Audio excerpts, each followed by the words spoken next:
नमो अरिहन्ताणं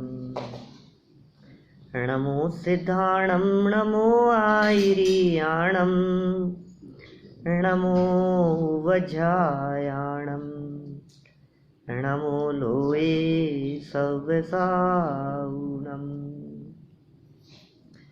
मंगलम भगवान वीरो मंगलम गौतमो गणी मंगलम कुंद कुंदाद्यो जैन धर्मोस्तु मंगलम सर्वमंगल मांगल्यम सर्वकल्याणकारिकम प्रधानम सर्वधर्माणां जैनम जयतु शासनम। नमः समय साराय स्वानुभूत्या चकासते चित् स्वभावाय भावाय सर्वभावांतरच्यते सर्वभावांतरच्यते। आचार्य कुंदकुंद स्वामी की यह अनुपम रचना समयसार नामक ग्रंथादिराज है। अंदर की गहराई में बैठकर एक एक शब्द निकला है। जो शब्द अंदर से निकले हों, त्रिकाली ध्रुव गायक भगवान आत्मा की अनुभूति करने वाले उस स्वरूप से जब शब्द निकलते हैं तो उन शब्दों में भी वही अनुभूति की चर्चाएं निकलती है। सहज ही ऐसा स्वरूप है।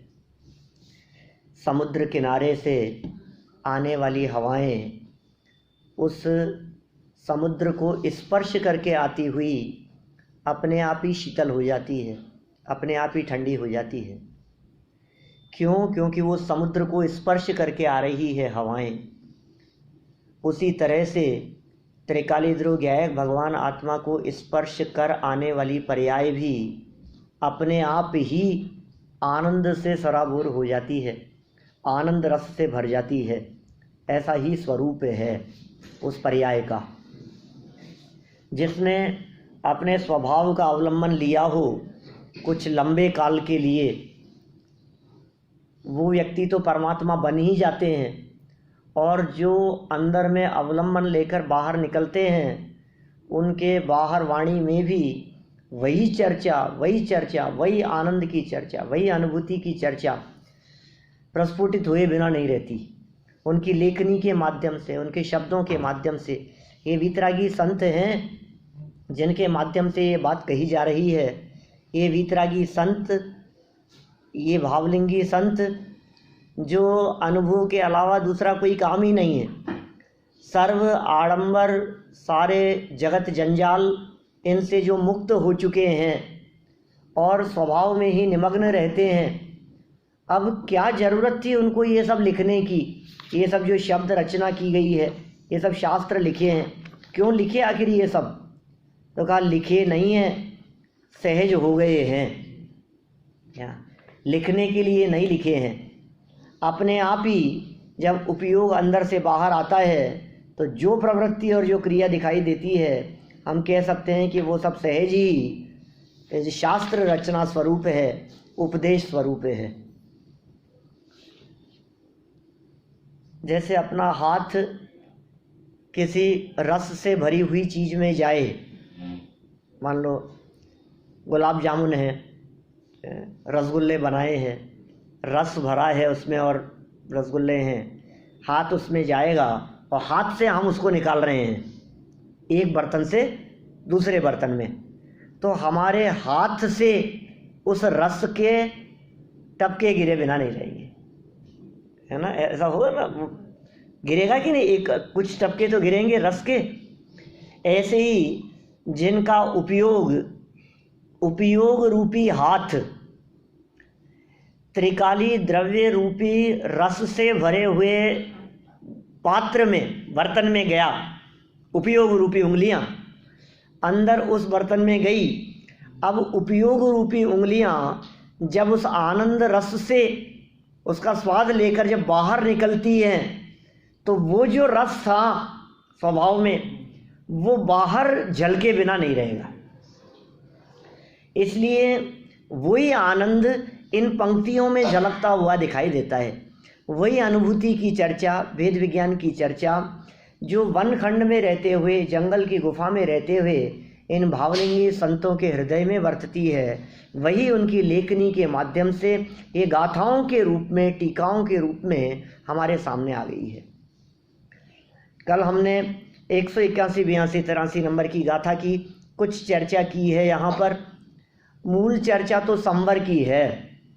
असली बात तो ये है कि हमारे जीवन में संवर कैसे प्रकट हो, हमारे लाइफ में मोक्ष मार्ग कैसे प्रकट हो। हम सभी दुखी हैं, ये तो निश्चित है ना, लेकिन सुख कैसे प्राप्त हो सकता है, सुख प्राप्त करने का उपाय क्या है, हम कैसे सुखी हों? है कोई ऑप्शन आपके पास में? है कोई उपाय? ये संवर के अलावा दूसरा कोई उपाय नहीं है। आप दुखी हैं पर को अपना मानकर, आप दुखी हैं अपने को अपना नहीं मानकर, आप दुखी हैं अपने स्वरूप को नहीं पहचान कर। इसके अलावा दूसरा दुख का कोई कारण नहीं। आपकी प्रॉब्लम अपने स्वरूप को नहीं पहचानना है, ये असली प्रॉब्लम है। अभी जैना कन्वेंशन जो हो रहा है न्यू जर्सी में, उसमें मेरा टॉपिक ये है वहाँ प्रवचन का, और प्रॉब्लम्स एंड सॉल्यूशन,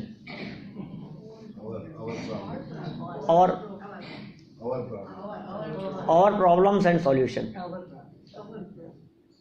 हमारी समस्याएं और उनका समाधान।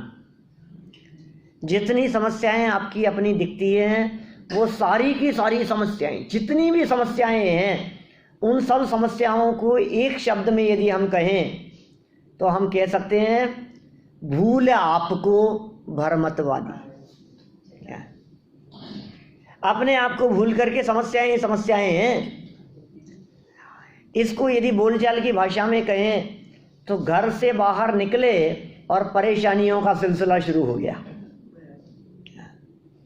घर से बाहर निकले, मौसम खराब है, घर से बाहर निकले, साधन सुविधाएं, बरसात आ रही है, आंधी चल रही है, तेज धूप हो रही है, घर से बाहर निकले बर्फ़ गिर रही है, घर से बाहर निकले ट्रैफिक जाम, घर से बाहर निकले भोजन की समस्या, ठहरने की समस्या, क्या खाएंगे, कहाँ रहेंगे, क्या कितनी तरह की समस्या। घर से बाहर निकलते ही शुरू हो गया ये सब, और घर में आए तो बोले अब कुछ नहीं है।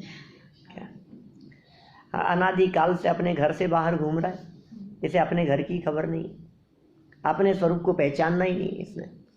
यहाँ आचार्य अमृतचंद्र स्वामी उसे पहचानने वाले ज्ञान स्वरूप की महिमा गा रहे हैं। उस ज्ञान ज्योति की महिमा यहाँ प्रकट की है, जो ज्ञान ज्योति अपने स्वरूप को पहचानने की बात करती है। उस ज्ञान ज्योति की चर्चा की है, जिस ज्ञान ज्योति के माध्यम से अपने घर को पहचाना जाता है, अपने स्वरूप को पहचाना जाता है। अपने घर को पहचानो और फिर अपने में आ जाओ, बस। फिर दुख नहीं होगा, फिर कष्ट नहीं होगा, फिर शारीरिक तकलीफ भी नहीं है। प्रॉब्लम्स तो बहुत है लाइफ में, बच्चों की तरफ से भी है, फैमिली की तरफ से भी है, बिजनेस की तरफ से भी है, जॉब है, शरीर की तरफ से है, सब तरफ से बहुत तरह की प्रॉब्लम्स हैं। लेकिन सारी प्रॉब्लम्स का सॉल्यूशन यदि कहीं है तो वो सॉल्यूशन है अपने स्वरूप को जानना पहचानना। ये है असली सॉल्यूशन। क्योंकि देखिए, कई जीव दुनिया में ऐसे भी दिखते हैं जिन जीवों के शारीरिक दिक्कत नहीं है, शरीर में कोई प्रॉब्लम नहीं है, जिन लोगों को आर्थिक दृष्टि से कोई प्रॉब्लम नहीं है, संपन्नता है बहुत। ऐसी भी स्थिति है कि फैमिली की तरफ से भी कोई प्रॉब्लम नहीं है। तो ऐसे लोगों को तो दुख नहीं होगा ना, फिर किस बात का दुख है? मतलब ये देवगति के जीवों में बाल बच्चों संबंधी परेशानी नहीं है क्या? देवगति के जीवों में फैमिली संबंधी प्रॉब्लम नहीं है? देवगति के जीवों में कुछ पैसे की और धन की कमी से दुखी हो, ऐसा नहीं है, हो ही नहीं सकता है। देवगति के जीवों में वैक्रियक शरीर है, तो ऐसा तो नहीं है कि उनके घुटनों में दर्द होता हो,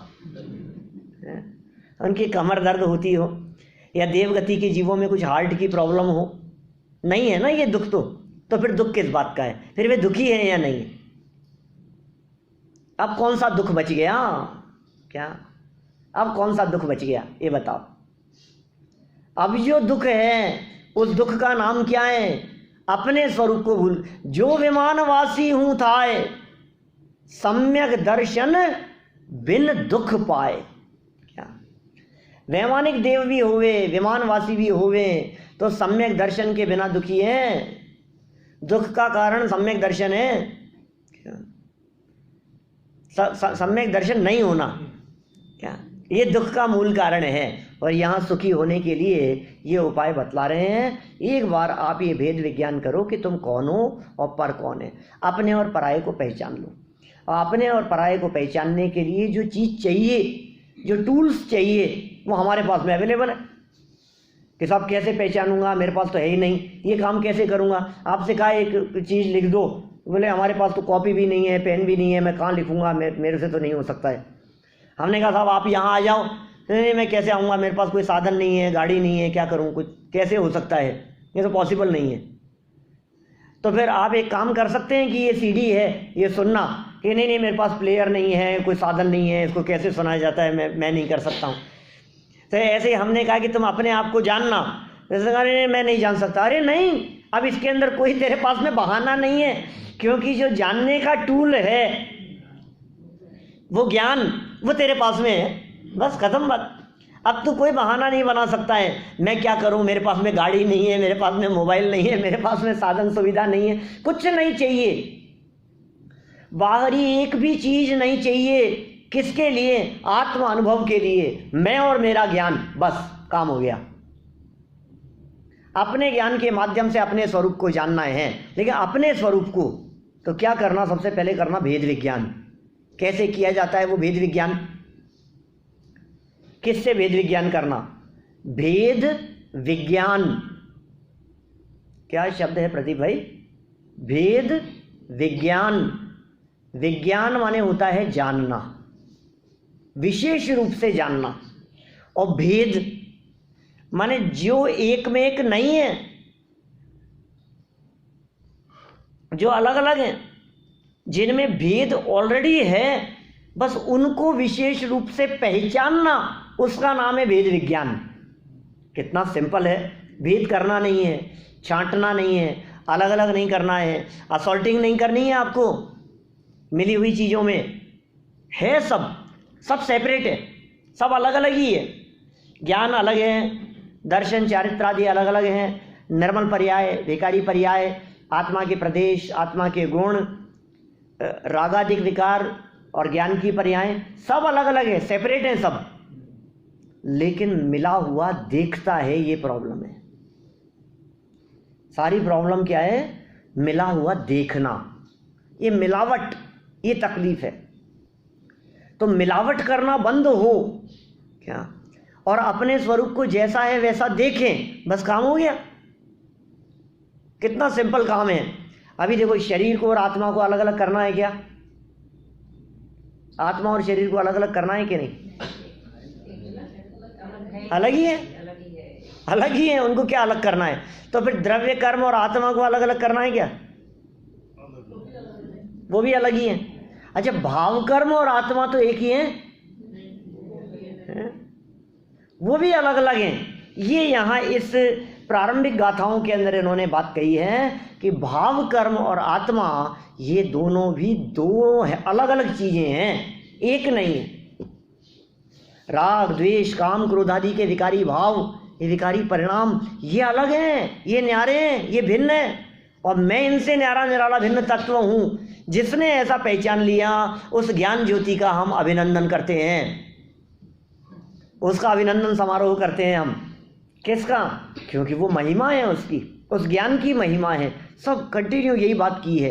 राग के प्रदेश और ज्ञान के प्रदेश, इन प्रदेशों की भिन्नता की यहाँ चर्चा चल रही थी। और भिन्नता के संदर्भ में कई बातें, कई पॉइंट हमने यहाँ कहे आपसे।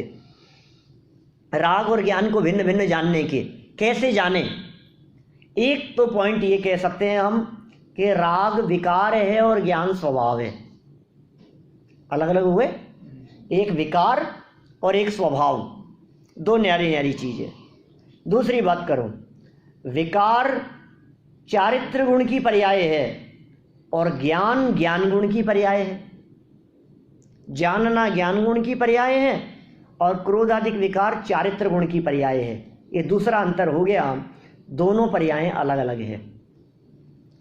राग और क्रोधाधिक आकुलता स्वरूप है और जानना ये शांति स्वरूप है। क्या जाननपना सहज होता है और क्रोधाधिक में सहजता नहीं है, उसमें सहजता नहीं है। क्रोधाधिक नवीन कर्म बंधन के हेतु हैं क्या, और ज्ञान स्वरूप वो नए कर्म बंधन का हेतु नहीं है। क्रोधाधिक ये नष्ट होने वाले हैं और ज्ञान स्वरूप ये कभी नष्ट नहीं होने वाला है। क्रोधाधिक में उतार चढ़ाव देखा जाता है, ज्ञान के जाननपने में कोई उतार चढ़ाव नहीं है। क्रोध आदि जो विकारी भाव हैं ये हमेशा के लिए नष्ट हो जाएंगे और ज्ञान सदाकाल एक रूप रहेगा। कितने अंतर निकाल सकते हैं अपन। भाव की अपेक्षा से देखो तो अंतर दिखाई देगा इनमें। भाव पक्ष से अंतर है, द्रव्य से अंतर नहीं है। रागादिक में और ज्ञान में, ज्ञान के प्रदेश और राग के प्रदेशों में भी फर्क नहीं है। और जिस समय क्रोध प्रकट हुआ है उसी समय ज्ञान भी है, तो इस अपेक्षा से काल में भी भेद नहीं है। द्रव्य क्षेत्र और काल अपेक्षा से भेद नहीं है, लेकिन जितनी बातें अभी हमने कही है ये सब भाव वेद के अंतर्गत शामिल की जा सकती है। और इस तरह से इस भाव वेद को पहचानने वाला व्यक्ति जब क्रोध मेरे से भिन्न है तो मेरा उपयोग क्रोध में क्यों जाए। अभी क्रोध में उपयोग नहीं और ज्ञान में उपयोग है, इस बात को भी कई तरह से कहते हैं। एक तो ज्ञान में ज्ञान पर्याय जानने में आ रही है, ज्ञान में क्रोध पर्याय जानने में भी नहीं आ रही। क्या कहा हमने, जिस तरह से ये वस्तु है ना, ये पर वस्तु, इस पर वस्तु को हमने जाना, ज्ञान का विषय बना हमारे, तो ये ज्ञान का विषय बनने पर ये ज्ञान का विषय बना कि हमारा ज्ञान ही हमारे ज्ञान का विषय बना। ज्ञान ही बना है ना, मतलब हम इस ज्ञेय को नहीं जान रहे, हमारे जो अंदर में जो ज्ञेय है वो ज्ञेय ही हमारे ज्ञान का विषय बना है। ठीक है, बात बराबर है। अब हम ये कह रहे हैं कि वो जो ज्ञान का विषय बना ये नहीं विषय बना। इसी तरह से क्रोध को जाना, तो जब हम क्रोध को जानने की बात करते हैं तो क्रोध ज्ञान का विषय बनता है या क्रोध को जानते हुए भी ज्ञान ही ज्ञान का विषय बनता है। क्या अभी जैसे ये वस्तु झलक रही है ऐसे क्रोध भी तो ज्ञान में झलक रहा है कि नहीं। मुझे गुस्सा आ रहा है, क्रोध रूप अवस्था हो रही है, आकुलता हो रही है, वो भी ज्ञान में झलक रहा है कि नहीं। वो जो क्रोध रूप अवस्था ज्ञान में झलक रही है, क्रोध के झलकन के काल में भी ज्ञान में क्रोध नहीं है। 100 उसमें चर्चा की है 86-87वीं गाथा के उसमें। क्रोध की पर्याय में है, ज्ञान में नहीं है। है तो आत्मा में। तो क्रोध से कर्म बंद होते हैं नहीं करते? क्रोध से होते हैं ना कर्म बंद, क्यों नहीं होते हैं? क्रोध से कर्म बंद होते हैं, लेकिन क्रोध के साथ में रहने वाले ज्ञान से कर्म बंद नहीं होते। इसलिए आप क्रोध से दृष्टि हटाओ और ज्ञान का बल प्रकट करो। कैसे कर सकते, मतलब क्रोध जब आया तो समझते क्या? क्रोध जब आया है तो उस समय ज्ञान भी आया था कि नहीं? हाँ, लेकिन ज्ञान भी आया था। ख्याल ही नहीं रहता। हाँ, बस वही हम कह रहे हैं, क्रोध भी आया था और ज्ञान भी आया था, लेकिन आते हुए क्रोध को तो हमने पहचान लिया और आते हुए ज्ञान को हम नहीं पहचान पाए। क्या इसमें क्या करते? उसी समय पर ज्ञान भी आया था। दो चीजें एक साथ थी, दो नहीं, अनंत एक साथ थे किरण भाई। क्या जीतू भाई नहीं ख्याल में आ रही बात? आत्मा में अनंत गुण, उन अनंत गुणों में एक ज्ञान गुण एक दर्शन, एक चारित्र, एक सुख, एक वीर्य, एक अस्तित्व, वस्तुत्व आदि ऐसे अनंत गुण, अनंत गुणों की एक साथ अनंत पर्यायें, अनंत अवस्था, अनंत गुणों की, उन अनंत गुणों की अनंत अवस्थाओं में से एक अवस्था का नाम क्रोध, दूसरी अवस्था का नाम ज्ञान, एक अवस्था का नाम श्रद्धा। हमने कहा ये इंडिविजुअल अलग अलग अवस्थाएं हैं ना,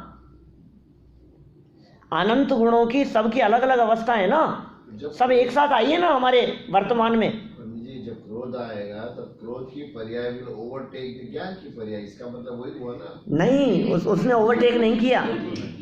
तो फिर 2 मिनट बाद अपने को रियलाइज होता है कि हमको नहीं करना चाहिए। तो आपको लग रहा है रियलाइज हुआ, उस समय तो ज्ञान आ गया, और जब रियलाइज नहीं हुआ तब ज्ञान नहीं था। मतलब there is a delay in between you. दो नहीं है, दो समय नहीं है अलग अलग। रियलाइज आएगा तो भी कर्म नहीं बनेगा। नहीं, कर्म तो बंधेगा। जो रियलाइज हुआ आपको किसी बात के बारे में, उसमें जो पहले आपने कर्म बांधा था उस कर्म में परिवर्तन हो जाएगा। हाँ, उस कर्म का अपकर्षण हो जाएगा, उसका अपवर्तन हो जाएगा। ऐसा है, बहुत चमत्कार हो जाते हैं ज्ञान से, क्योंकि दुनिया में जितने भी चमत्कार दिखते हैं, इन सब चमत्कारों के पीछे यदि कोई चमत्कारिक है तो वो चमत्कार है ज्ञान। ज्ञान से बढ़कर कोई चमत्कार नहीं है दुनिया में। ज्ञान की महिमा गा रहे हैं, वेद विज्ञान की महिमा गा रहे हैं। कैसा चमत्कार, आपको कौन कौन से चमत्कार दिखते हैं? चलो आप हमें चमत्कार दिखाइए, फिर हम आपको बात बतलाते हैं। आपको कौन कौन से चमत्कार दिख रहे हैं? रोधी चमत्कार अभी आपके दिमाग में समझ शिखर जी दिख रहा है। हाँ, ये ज्ञान का चमत्कार है। ज्ञान का चमत्कार, लेकिन अगर हमने कभी पहले देखा नहीं हुआ तो नहीं आएगा। तो भी आ सकता है, इमेजिनेशन हो जाएगा, सुन करके हो जाएगा, पढ़ करके हो जाएगा। पढ़ के भी कितना भी पढ़ो, कितना भी इमेजिनेशन करो, लेकिन एग्जैक्टली जो रियल चीज है उससे तो फर्क रहेगा। अरे जो भी है, लेकिन जो भी बना है वो चमत्कारी तो है क्या? अभी हमारे को ये तो चमत्कार दिखता है, ये मोबाइल का चमत्कार दिखता है, ये आईपैड का चमत्कार दिखता है, ये लैपटॉप का चमत्कार दिखता है, ये इंटरनेट का चमत्कार दिखता है ना, ये क्लॉक का चमत्कार दिखता है, कितने कितने तरह की सारे सैटेलाइट के चमत्कार दिखते हैं हमारे को, गाड़ियों के चमत्कार दिखते हैं। अभी तो ये कौन सी गाड़ियाँ आने लगी है ना आपकी, बिना ड्राइवर, ड्राइवरलेस हैं, अभी चली नहीं है अभी, लेकिन ट्रायल चल रही है। मैं बैठा था। हाँ, क्यों मैं नहीं बैठ सकता? हमारा पुण्य सबसे तेज है आप लोगों से क्या? हाँ, आपकी एक गाड़ी और हमारी बहुत सारी गाड़ियाँ। क्यों किरण भाई, आपकी गाड़ी है कि नहीं हमारी? है ना? कितनी गाड़ियों में बैठे हैं बोलो हम आज तक? आप कितनी गाड़ियों में बैठे आज तक? रोज नई नहीं मिलती है। टेस्ला में बैठे थे, टेस्ला ही है ना नाम उसका। टेस्ला में अभी 2 महीने पहले खरीदी, अनूप है डलास में, उसने खरीदी अभी 2-3 महीने पहले। तो स्पेशली मेरे को घुमा करके लाया, उसने मंदिर ले गया। तो ड्राइवरलेस है गाड़ी। अभी वो फीचर्स शुरू किए नहीं है यद्यपि उसमें, लेकिन मेरा कहने का मतलब है कितना अपने को चमत्कार लगता है, अपने को आश्चर्य लगता है। और अभी तो न्यूज़पेपर में ऐसी खबरें भी आ रही है, आगे आने वाले 10-20 साल बाद में क्या होगा कि वो हवा में चलेगी कारें, फ्लाइंग कार्स चलेंगी, क्योंकि इतना ट्रैफिक है ना। इस ट्रैफिक से बचने के लिए क्या करें बतलाओ? ये सब जो चमत्कार होते हैं और देखते हैं वो भी ज्ञान से ही हुए हैं। इसीलिए कह रहा हूं मैं यही कहना चाह रहा हूं आपको, दुनिया में जितने भी चमत्कार दिखाई दे रहे हैं, उन सारे चमत्कारों के पीछे यदि कोई शक्ति काम कर रही है, यदि कोई पावर काम कर रही है, तो उस पावर का नाम है ज्ञान। जितने इन्वेंशन हैं उन सभी के पीछे, ये भी मेरा एक टॉपिक है वहाँ जैना में, क्या साइंटिफिक इन्वेंशन दूसरे प्रवचन में। तो जितने आविष्कार आपके होते हुए दिखाई दे रहे हैं, उन सभी आविष्कारों के पीछे यदि कोई शक्ति है तो वो है ज्ञान शक्ति। और सबसे बड़ा प्लस पॉइंट ये है कि वो ज्ञान वाली जो शक्ति है, वो शक्ति जड़ की नहीं है, किसी और की नहीं है और किसी से उधार लेने की ज़रूरत नहीं है, वो मेरे पास में अवेलेबल है। बोलो अब मैं कितना संपन्न हूँ। जिसके पास में वो गाड़ी हो वो अपने आप को संपन्न समझे, जिसके पास में अच्छा मोबाइल हो वो अपने आप को संपन्न समझे, जिसके पास में नई नई टेक्नोलॉजी की चीज़ हो, अच्छे अच्छे गैजेट्स हो, वो ये समझे कि हम कितने। और हम कह रहे हैं कि ये जितने भी हैं ना, इन सबसे सुपर एक और चीज़ होती है, वो है ज्ञान। बोले वो मेरे पास में है। बोलो तुम्हारे पास में क्या है? ये बहुमूल्य चीज़ें हमारे पास में। दुनिया की जितनी चीज़ें हैं उन सभी चीज़ों से बढ़कर ये ज्ञान शक्ति है। इसलिए ज्ञान शक्ति क्या काम करती है? ज्ञान में झलकने वाले ज्ञेय को होते हुए भी वो ज्ञान अपने आप को भिन्न अनुभव कर सकता है। ज्ञेय में जो ज्ञान में जो ज्ञेय झलक रहे हैं, देखो एक छोटे से एग्जाम्पल से बात करता हूँ। एक बहुत बड़ा मिरर लगा हुआ है, मिरर खरीदने के लिए गए, हम मार्केट में गए, मिरर खरीदना है। अब ना समझ व्यक्ति, कभी देखा नहीं था, किसी से बहुत तारीफ सुनी थी, अब पहली बार गए खरीदने के लिए। तो जहाँ शोरूम पे वो रखा हुआ था वहाँ सामने बहुत सुंदर सुंदर चीज़ें भी रखी हुई थी,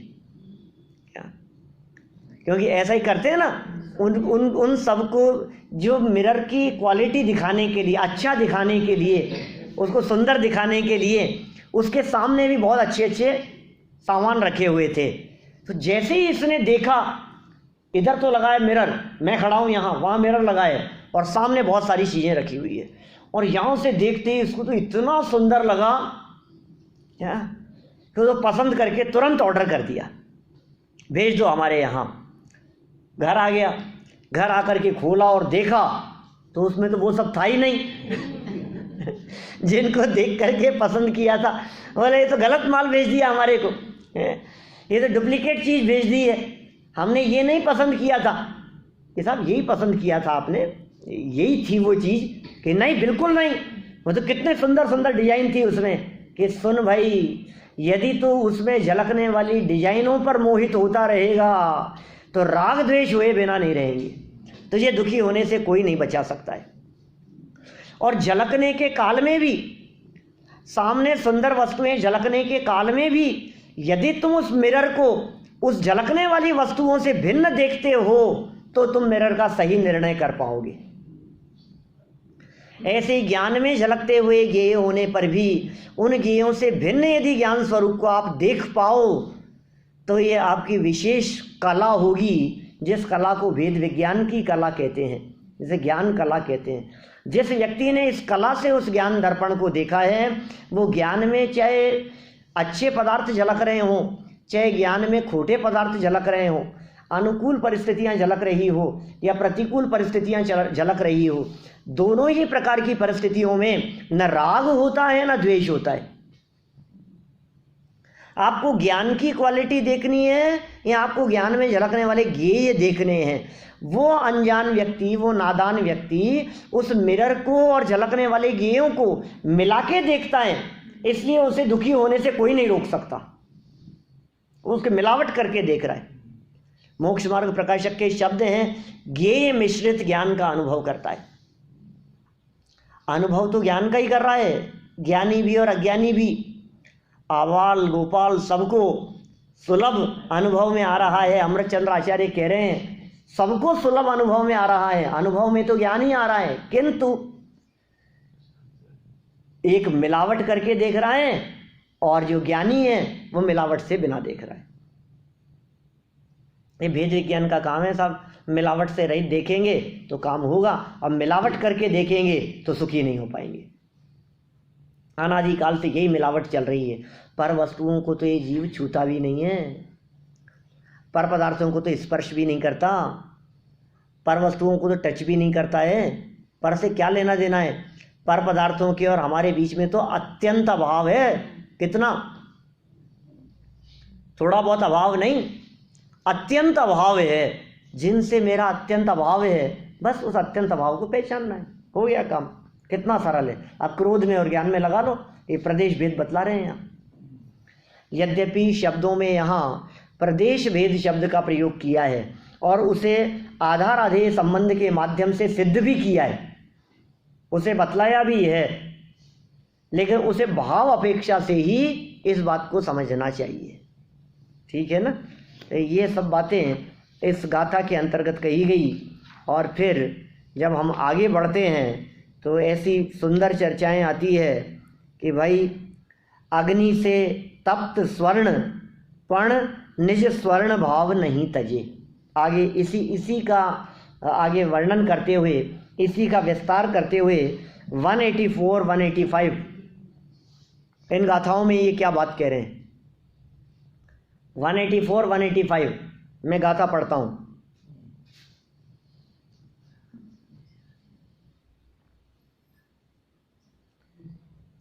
जम अग्नि तप्त सुवर्ण पण निज स्वर्ण भाव नहीं तजे। त्यम कर्म उदये तप्त पण ज्ञानी न ज्ञानी पणु तजे। जीव ज्ञानी जाने आम पण अज्ञानी रागज जीव गणे। आत्म स्वभाव अजान जे अज्ञान तम आच्छादने। कितने सुंदर बात कह दी है, कितना सुंदर एग्जाम्पल दे दिया है। स्वर्ण है, गोल्ड है, उस गोल्ड को अग्नि में डाला आपने, क्या अब अग्नि से बिल्कुल लाल हो गया, वो अग्नि से तप्त हो गया, तो क्या उस गोल्ड ने अपना गोल्डपना त्याग दिया है? क्या गोल्ड में से गोल्डपना मिट गया है? नहीं मिटा है ना। तो उसमें अग्नि ने प्रवेश कर लिया है, गरम है बिल्कुल। क्या वो जो है ना गोल्ड, आप उसको छुओगे तो जल जाओगे। क्या तो किसने जलाया? गोल्ड ने जलाया कि नहीं? गरम था, आग से तप्त था, उसे टच करने पर एकदम हाथ जल गया, तो किसने जलाया? स्वर्ण ने। उसमें अग्नि है। क्या जलाने का काम आग करती है, जलाने का काम गोल्ड नहीं करता। गोल्ड का गोल्डपना भिन्न है और अग्नि का अग्निपना भिन्न है। आप अग्नि के अग्निपने को भिन्न जानो। समझ में आ रही है बात? घी था, गरम गरम घी हाथ पर गिर गया, तो क्या हुआ? गरम गरम घी हाथ पर गिरा, तो किसी ने पूछा कि कैसे जल गए? तो कैसे जल गए? घी से। गरम घी से। बोलने में तो ऐसा ही आता है, घी से जल गए, गरम गरम घी से जल गए। अब हमारा ये पूछना है आपसे कि गरम गरम घी से जल गए तो अब क्या करना? तो बोले घी लगाओ ऊपर। घी से जले हुए से घी लगाना पड़ेगा। क्यों? क्योंकि घी जलाने का काम नहीं करता। तो जला है ना साफ साफ, जलाने का काम अग्नि करती है, घी नहीं करता। माने वहां जो गरम घी दिखाई दे रहा है उसमें घी का घीपना अलग है और उसमें अग्नि मिश्रित, अग्नि मिली हुई है। वो अग्नि हमारे को आंखों से नहीं दिखाई दे रही, वो अग्नि हमारे को लपटें उठती हुई दिखाई नहीं दे रही है, लेकिन उष्णता अग्नि का लक्षण है। उष्णता अग्नि का लक्षण है। ये स्वर्ण की बात कर रहे हैं यहाँ। जम अग्नि तप्त सुवर्ण पण, क्या कहा प्रदीप भाई? जम अग्नि तप्त सुवर्ण पण निज स्वर्ण भाव नहीं तजे। क्या अपना स्वर्णपना नहीं त्यागता है? क्या निज, निज मतलब अपना, स्वर्ण भाव नहीं तजे। त्यम कर्म उदये तप्त पण ज्ञानी न ज्ञानी पणु तजे। क्या उसी तरह से ज्ञानी जीव भी कर्म के उदय में तप्त होता हुआ दिखाई देने पर भी, कर्म का उदय कर्म के उदय में और ज्ञान ज्ञान के स्वरूप में, ज्ञान का उदय ज्ञान में और कर्म का उदय कर्म में। अपने आप को तुम कर्म से भिन्न देखोगे तो आनंद आएगा कि साहब पाप कर्म का उदय आता है तो तकलीफ तो होती है ना। पाप कर्म का उदय आएगा तो तकलीफ नहीं होगी क्या? अरे लेकिन वो पाप कर्म का उदय तेरे ऊपर आता ही नहीं है। तुझे लगता है मेरे ऊपर आ गया, ये तेरे ऊपर नहीं आ रहा है। वो नई प्रसिद्ध एग्जाम्पल देते हैं, एक तरफ शेर और दूसरी तरफ बकरी, बीच में वज्र की दीवार, ट्रांसपेरेंट। भारतीय ने सुना? शेर दहाड़ता है, ट्रांसपेरेंट दीवार है, कांच की है बिल्कुल, और इतनी ऐसी ट्रांसपेरेंट है कि लगता ही नहीं है कि बीच में कुछ है। ऐसी वज्र की दीवार, एक तरफ शेर है और दूसरी तरफ बकरी है। शेर ने बकरी को देखा और बकरी ने शेर को देखा। अब क्या होगा? बकरी तो देखते ही डर गई, ये कहाँ से आ गया, खा जाएगा मुझे। और शेर ने दहाड़ा क्या, और इतने में तो उसका हार्ट फेल होने की नौबत आ गई, और दहाड़ करके शेर ने छलांग लगाई और वो बकरी मर गई। क्या हुआ होगा बाबूजी? शेर ने मार दिया बकरी को? नहीं मारा। शेर ने छलांग लगाई थी ना, फिर क्या हुआ होगा? तो दीवार के साथ पटका है, वो खुद ही गिर गया टकरा करके। वज्र की दीवार थी, उससे टकरा करके खुद ही गिर गया। तो बकरी को किसने मारा? किसने? अज्ञानता ने। अपना भय, अपनी मूर्खता, अपनी अज्ञानता, अपनी नासमझी, ये वेद विज्ञान नहीं होना। हम यही कह रहे हैं, पर वस्तु पर कर्म का उदय तेरे में आता नहीं है, ये यहाँ बतला रहे हैं। और वो कर्म का उदय आने पर जो किंचित क्रोधाधिक उत्पन्न हुए, ये क्रोधाधिक भी तेरे स्वरूप से अत्यंत भिन्न है, इसलिए तुझे रंच मात्र दुखी होने की जरूरत नहीं है। देवलाली में एक शिविर था, शायद मोना के द्वारा लगाया था 2-1 साल पहले, हर साल जाता हूँ मैं वहाँ लगभग। तो एक विषय दिया था मुझे, कर्णानुयोग से प्रयोजन की सिद्धि। क्या टॉपिक था? आप थे? कर्णानुयोग से प्रयोजन की सिद्धि। 4 अनुयोगों के ऊपर शिविर था, 8 दिन का अष्टानिका का कार्यक्रम। तो हमारे जितने 4 दिन प्रवचन हुए, दोनों टाइम 8 प्रवचन, वो कर्णानुयोग से प्रयोजन की सिद्धि पर। तो हमने कहा कर्णानुयोग से प्रयोजन की सिद्धि, ये तो कर्णानुयोग से तो सबसे ज़्यादा प्रयोजन की सिद्धि होती है। अब विषय था ना हमारा क्या, क्योंकि औरों से तो प्रयोजन सिद्ध करना पड़ता है और इससे तो सिद्ध ही है। तो उसमें एक प्रसंग में ऐसा कर्म के उदय संबंधी एक ऐसा पॉइंट आया कि अपयश कीर्ति कर्म का उदय आया। हमारे अपयश कीर्ति माने निंदा हो रही है हमारी, आलोचना हो रही है हमारी, ऐसे कर्म का उदय। उस कर्म के उदय में क्या होगा प्रदीप भाई? अपयश कीर्ति कर्म के उदय में बुराई होगी, निंदा होगी, लोग बुरा भला कहेंगे, गालियां देंगे, अपशब्द कहेंगे, हमारे खिलाफ पर्चे निकाले जाएंगे, पर बैनर निकालेंगे, छापेंगे, पत्र पत्रिकाओं, जो भी होगा हमारे खिलाफत में चलेंगे सब। यही होगा काम अपयश कीर्ति कर्म के उदय में।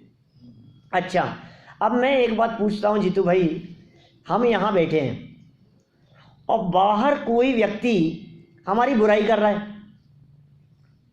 हमें पता नहीं है, हम कितना दुखी होंगे? जरा भी नहीं, बिल्कुल नहीं। इसका मतलब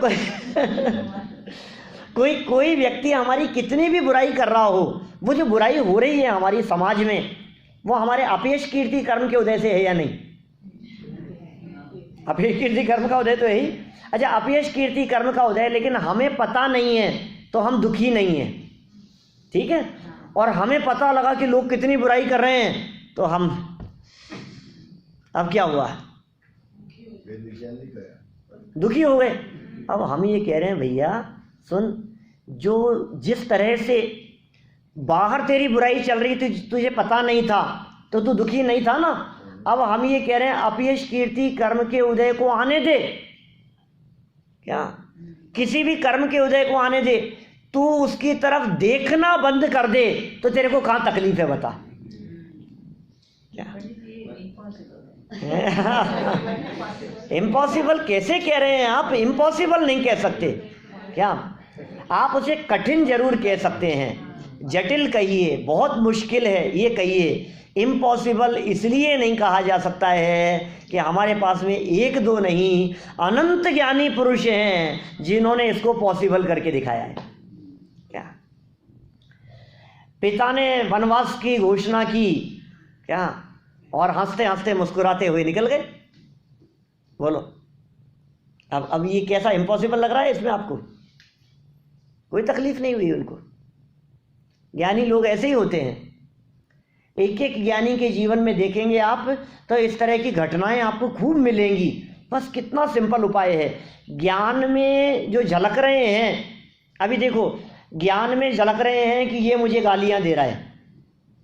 क्या अब हमने ये समझा कि इसने मुझे गाली दी, कहाँ से? इधर से इसने गाली दी, और क्या हुआ? ये अंदर आ गई और दुखी हो गया, और हमने कहा ये कितनी भी दे ये मेरे पास में आकर के झड़ जाएगी, मेरे ऊपर कुछ कर ही नहीं सकता। क्या शेर के छलांग लगाने की तरह। अब कितनी तकलीफ होगी हमारे को? हमें कोई फर्क ही नहीं पड़ता है। यहाँ से दूर 5 किलोमीटर दूर कोई व्यक्ति हमारे को अपशब्द कह रहा था तो हमें जिस तरह से यहाँ तकलीफ नहीं थी, उसी प्रकार हम ये कह रहे हैं सामने बैठ कर के कोई व्यक्ति अपशब्द कह रहा है, उसको भी ऐसा ही समझ लो हमने सुना ही नहीं। बात करता हूं क्या? अब तकलीफ कहाँ है? अब जब हमने उस बात को सुना ही नहीं है तो तकलीफ का तकलीफ तो तब होती है जब ये समझता है मेरे ऊपर, मेरे लिए, मेरे साथ ऐसा हुआ तो तकलीफ खड़ी होती है। और ये मेरापन हटा दो ना तो फिर कोई तकलीफ ही नहीं। बेटे की डेथ हो गई, जवान बेटा मर गया, अब क्या करें बोलो? अब तकलीफ होगी कि नहीं होगी? मिटा दो इसको, खत्म। है ही नहीं। जहां मेरापन होगा वहां तकलीफ होगी, जहां मेरापन नहीं है वहां तकलीफ भी नहीं है। जैसे ही आपको किसी भी चीज के बारे में सूचना मिलती है और आपको लगता है कि मेरा, तकलीफ। क्या अभी यहां आकर के और एक सूचना दी किसी ने कि बाहर ऐसे ऐसे कलर की एक वो गाड़ी है और वो गाड़ी एकदम आग लग गई उसमें, मेरी वो भागे यहां से, क्या होगा? नहीं लगता है ना? तो जो स्वरूप बतला रहे हैं तो अपना ही है, और जैसे ही बाहर जाकर के देखा वो अपनी नहीं थी। बात खत्म। तकलीफ किस वजह से खड़ी होती है? जहां अपनापन होता है वहां तकलीफ होती है। जिस तरह से उस गाड़ी को भिन्न देखने पर आपको तकलीफ नहीं हुई, उसी तरह से कर्म के उदय से बनने वाली प्रत्येक परिस्थिति को इस ज्ञान ज्योति के माध्यम से भिन्न जान लेने पर कोई तकलीफ खड़ी नहीं होती। ये ज्ञान का चमत्कार है, जिस चमत्कार को हमारे को समझना पड़ेगा। ये स्वर्ण भाव नहीं तजे। मैं अपने स्वरूप, जब गोल्ड अपने गोल्ड पने को नहीं छोड़ रहा है तो मैं ज्ञानी होकर के अपने ज्ञान पने को क्यों छोड़ूं? क्या छोड़ूं? छोड़ता तो हूं ही नहीं। क्या छोड़ता तो है ही नहीं, पहचानता नहीं हूं बस। क्या विपरीत पहचान रहा है, मिलावट का काम हो रहा है। त्यम त्यम कर्म उदये तप्त पण। क्या प्रदीप भाई? त्यम, त्यम मतलब तैसे, वैसे है। त्यम कर्म उदये तप्त पण, ज्ञानी न ज्ञानी पणु तजे। ये कौन ज्ञानी है? ये है? ये ज्ञानी कौन है? ये कौन से ज्ञानी की बात कर रहे हैं? ये चौथे गुणस्थान वाले की? किरण भाई चौथे वाला, पांचवे वाला। त्यम कर्म उदये तप्त पण, ज्ञानी न ज्ञानी पणु तजे। ज्ञानी अपने ज्ञानीपन को नहीं छोड़ता। ये क्या है? नहीं, ज्ञानी ये उस ज्ञानी की बात नहीं है जो ज्ञानी चौथे से 12वें गुणस्थान तक या चौथे गुणस्थान से ऊपर वाले हों। ये ज्ञानी मतलब ज्ञान स्वभावी। ज्ञानी मतलब ज्ञान वाला। ज्ञानी किसे कहते हैं? ज्ञान वाले को ज्ञानी कहते हैं। सबकी बात है क्या? ज्ञानी अपना ज्ञानीपना नहीं छोड़ता, माने आत्मा, प्रत्येक आत्मा ज्ञानी है क्योंकि ज्ञान स्वभावी है, वो अपने ज्ञानपने को नहीं छोड़ता, ये कह रहे हैं यहाँ कोई सम्यक दृष्टि भेद विज्ञानी ज्ञानियों की बात नहीं है। ये साहब ज्ञानी तो नहीं छोड़ता है, हम तो अपने ज्ञानपने, तुम भी अपने ज्ञानपने को नहीं छोड़ते क्या? ज्ञानी ने नहीं छोड़ा, ज्ञानी ने तो ज्ञानी तो ज्ञान स्वभाव रूप रहा, अज्ञानी तो अज्ञान रूप हो गए ना। अज्ञानी भी ज्ञान रूप है और ज्ञानी भी ज्ञान रूप है। अज्ञानी भी क्रोध रूप नहीं होता और ज्ञानी तो क्रोध रूप होता ही नहीं है। तो फिर ज्ञानी और अज्ञानी में अंतर क्या रहा? अज्ञानी क्रोध रूप नहीं होता, ज्ञानी क्रोध रूप नहीं होता। अब अंतर क्या है दोनों में? एक को ज्ञानी और एक को अज्ञानी क्यों कह रहे हो? दोनों ही क्रोध रूप नहीं हो रहे हैं ना। ज्ञानी को भ्रम होता है कि वो क्रोध रूप तो दोनों ही नहीं होते, ठीक है ना, क्रोध रूप तो दोनों ही नहीं होते, लेकिन एक ऐसा मानता है कि मैं क्रोध रूप हो गया और दूसरा इस बात को स्वीकार करता है कि मैं क्रोध रूप कभी हुआ ही नहीं। बस इतना सा है ज्ञानी और अज्ञानी में। हम लोग सब ज्ञानी हैं, अंदर से तो सब ज्ञानी बैठे हुए हैं, लेकिन अपने ज्ञानीपन को पहचाना नहीं, अपने ज्ञान स्वरूप को पहचाना नहीं तजे क्रोध तो दिखेगा ना बाहर, दूसरा ज्ञानी जो किया हैं। वो तो सबको दिखेगा। अरे वो तो ज्ञानी के भी दिखता है, वो तो 6 खंड को जीतते हुए दिखते हैं, वो तो चक्र चलाते हुए दिखते हैं, वो तो तीर चलाते हुए दिखते हैं, वो तो सामने वालों के ऊपर तीर चला करके उनको मारते हुए दिखते हैं। रावण और रामचंद्र जी की सेना के बीच में जब युद्ध हुआ तो रामचंद्र जी ने धनुष बाण चलाया होगा कि नहीं? नहीं चलाया होगा? चलाया था साहब, बिल्कुल चलाया था। क्या उसी जन्म में भगवान बन गए? अब हम तो उसी जन्म में भगवान, वो तो बात की बात नहीं कर रहे, हम तो कह रहे हैं तीर चलाते हुए भी वे अपने आप को उससे भिन्न अनुभव कर रहे हैं अंदर में निरंतर, ये बात कह रहे हैं यहाँ। तीर चलाते हुए भी कैसे हो सकता है? बोलो बात तो आपने को ऐसी लगती है, ये कैसे हो सकता है? चलाने का भाव कैसे आता है? ये देख, वही मैं कह रहा हूँ, देखो आप, चलाने का भाव जो आ रहा है, ये चीज जो ये बतलाई है ना, ये 181, 82, 83, 84, 85 इन गाथाओं में जो बात की है संवर अधिकार के प्रारंभिक गाथाओं में, प्रदीप भाई, ये बात वहां लागू होगी तो समझ में आएगी आपको बात। तीर चलाने का काम, जड़ की क्रिया, तीर का चलना, तीर चलाने का भाव, क्या ये चारित्र का काम, क्या चारित्र गुण का काम। और उस समय में भी ज्ञान का काम न्यारा है। ज्ञान का काम तीर चलाने का नहीं है, ज्ञान का काम चलते हुए तीर को जानने का है। आप जो 2 धारा की बात कर रहे हो ने, वो तो ज्ञानी की ज्ञान की धारा है। तो रामचंद्र जी ज्ञानी थे भाई। हाँ, तो उनकी, तो हमारे जैसे को ये ज्ञान 2 धारा जानने का ज्ञान नहीं है।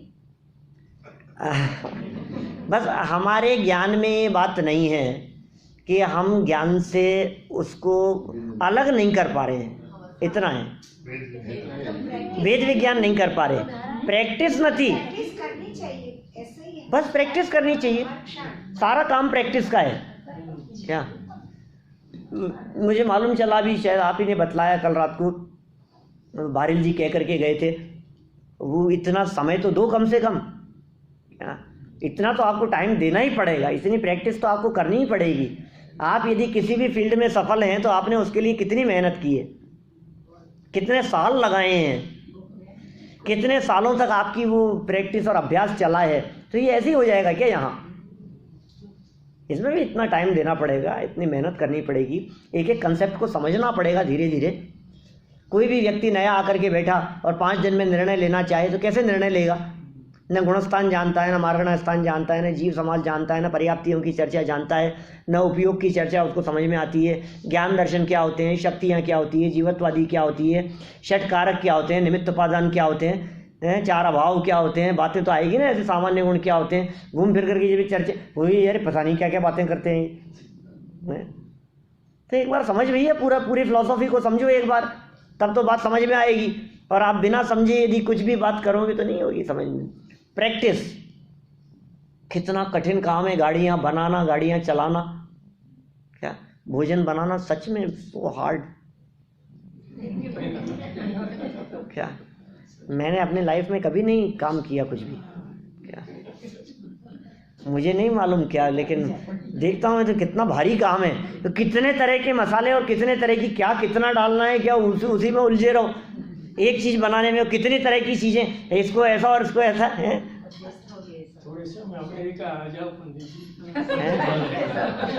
मैं तो अमेरिका हर साल आता हूँ, साल में 2-2 महीने के लिए आता हूँ, लेकिन कभी किचन में भी नहीं जाता। क्या आप कह रहे हो अमेरिका आ जाओ, तो इसलिए थोड़ी ना आऊँगा मैं अमेरिका, क्या मैं प्रवचन करने के लिए आऊँगा। तो आपने बताया तीर चलाना चारित्र गुण की वजह। तीर चलाना नहीं, तीर चलाने का भाव, हाँ, वो जो द्वेष बुद्धि है, कि राग बुद्धि है, कि कषाय है, वो सब चारित्र गुण की पर्याय है। कषाय क्या है? जो द्वेष है, राग द्वेष कषाय, राग द्वेष कषाय, ये सब चारित्र गुण की विकारी पर्याय है ना। तो जो हाथ का उठना, धनुष बाण लगाना, चलाना, ये सब तो शरीर की क्रिया है, ठीक है।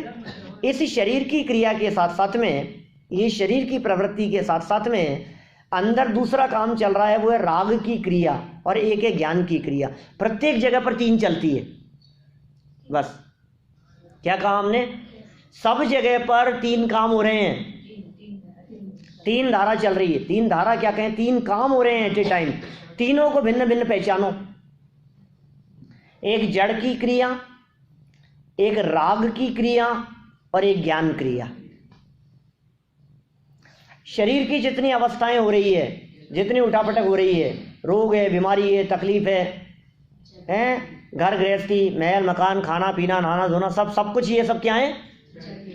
ये जड़ की क्रिया है। और इस जड़ की क्रिया के काल में एक दूसरी चीज और चल रही है, पैरेलल, वो राग चल रहा है, वो राग की क्रिया चल रही है, वो कषाय की धारा चल रही है, वो पैरेलल चल रही है इसी के साथ में। क्योंकि खाने की जो क्रिया हुई, ये खाने की क्रिया के साथ साथ में ये राग साथ में चल रहा था, क्या तब तो आपका थाली में से उठा करके खाने की प्रवृत्ति हुई। तो जड़ क्रिया के साथ साथ में राग की क्रिया भी चल रही है, और उस राग क्रिया के साथ साथ में एक और तीसरी क्रिया चल रही है जो दिख नहीं रही है अपने को, वो है ज्ञान क्रिया, इनविजिबल। वो ज्ञान अदृश्य रूप से वो साथ साथ में चल रहा है। वो कहीं जड़ की क्रिया को करता नहीं है और कहीं राग की क्रिया को करता नहीं है। वो ज्ञान होती हुई जड़ की क्रिया को जानता है, जड़ की क्रिया को करने के विकल्प रूप राग की क्रिया को भी ज्ञान जानता है। किंतु ये ज्ञान न राग रूप होता है न जड़ रूप होता है। ये जो जड़ है, ये जड़ है नौकर्म। ये जो राग है, ये राग है भाव कर्म। और ये जो राग इस नौकर्म के प्रति हुआ तो जन्म लेता है द्रव्य कर्म, क्या। और इन तीनों के होते हुए भी उनसे भिन्न रहता है एक तत्व, वो है ज्ञान। और वो सम्यक है, वो सम्यक है। तो ज्ञान से यदि भिन्न भिन्न पहचान लेवे, न्यारा जान लेवे और अपने से भिन्न जान लेवे, तो ज्ञान में स्थित हो जाता है और ये सुखी हो जाता है। तो यहाँ ये ले सकते हैं ना कि जब ज्ञानी और अज्ञानी की हम डिमार्केशन करते हैं, तो ज्ञानी का श्रद्धा में तो यही बनता है कि मैं उसका करता नहीं हूँ, हाँ, और अज्ञानी की श्रद्धा ऐसी बनती रहती है मैं करता हूँ। हाँ, यही डिफरेंस यही है, बिल्कुल। ज्ञानी ये समझता है कि मैं ज्ञान क्रिया का करता हूँ, और अज्ञानी ये समझता है कि मैं इन सबको कर रहा हूँ। सारी बातें इसके अंदर लागू हो जाएगी। आप इनको पहचान लो, ये जो काम अलग अलग हो रहे हैं इनको पहचान लो। ये वेद विज्ञान का अभ्यास करना है। अब इनमें काम किसका है ये देखो। आप अच्छे रसगुल्ले बनाए, इसमें किसका काम है?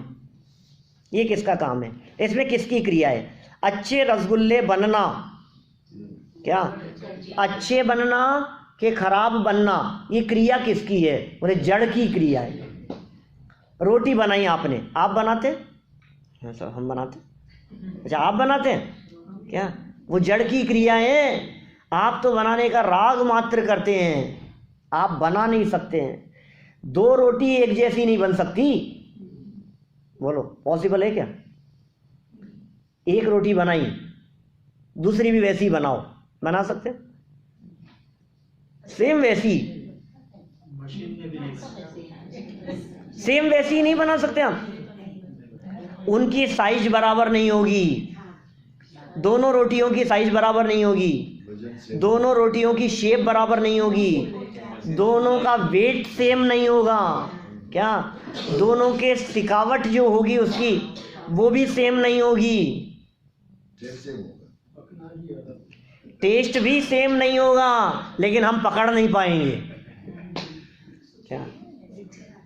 हम पकड़ नहीं पाएंगे। तो उस जड़ की क्रिया को भिन्न जानो, और जड़ की क्रिया के साथ साथ जो राग माने विकार की क्रिया हो रही है उसे भिन्न जानो, और इन दोनों क्रियाओं को अपने से भिन्न जानकर उससे जब भेद विज्ञान करता है तो ज्ञान कैसा रहता है? ज्ञान तो ज्ञान में प्रतिष्ठित दिखाई देता है जिसमें विकार नहीं है। और ऐसा निर्मल ज्ञान स्वरूप जब हमारे ख्याल में आता है तो ज्ञान ज्ञान में लीन हो जाने पर अतीन्द्रिय आनंद प्रकट हो जाता है।